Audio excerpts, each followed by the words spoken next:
See, when a lot of people start saying the same things together, as happened in this case, then how many people are you going to go after for contempt of court? How many people will you pursue for sedition?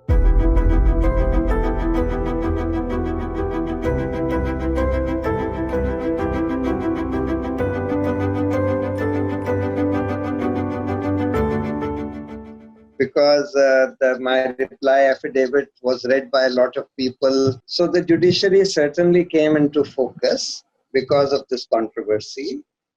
And to that extent, I think that the judiciary is hopefully likely to review its role and hopefully they will realize that what has been happening in the recent past is not good for our democracy. If one looks at the judgment itself, it could be seen as a deterrent because it's a very, very damning judgment against me and a very threatening judgment in general. You see, when a lot of people start saying the same things together, as happened in this case, then how many people are you going to go after for contempt of court?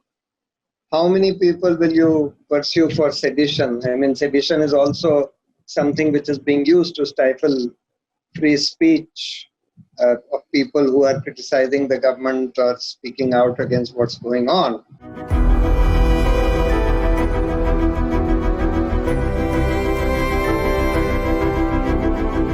The job of the judiciary or the role of the judiciary under the Constitution is to protect fundamental rights of citizens, to ensure the rule of law, to ensure that the executive and the legislature remain within the bounds of their powers, and to protect other institutions. But in the last few years, especially since the coming of this Modi regime, we have been seeing a pattern by which the Supreme Court has kind of evaded or abdicated its responsibility to protect fundamental rights, to protect other institutions, etc. In my reply affidavit to the contempt notice, I have given so many instances, not hearing such important petitions like the abolition of 317 Kashmir, the changing of its status to a union territory, the lockdown in Kashmir for so many months,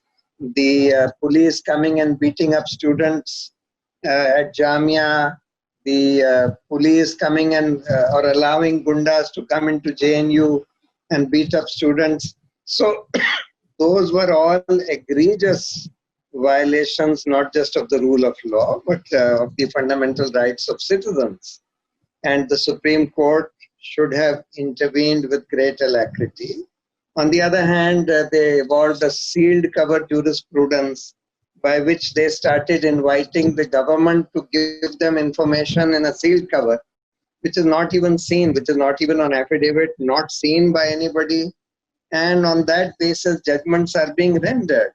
So this happened in the Loya case, this happened in the Rafale case.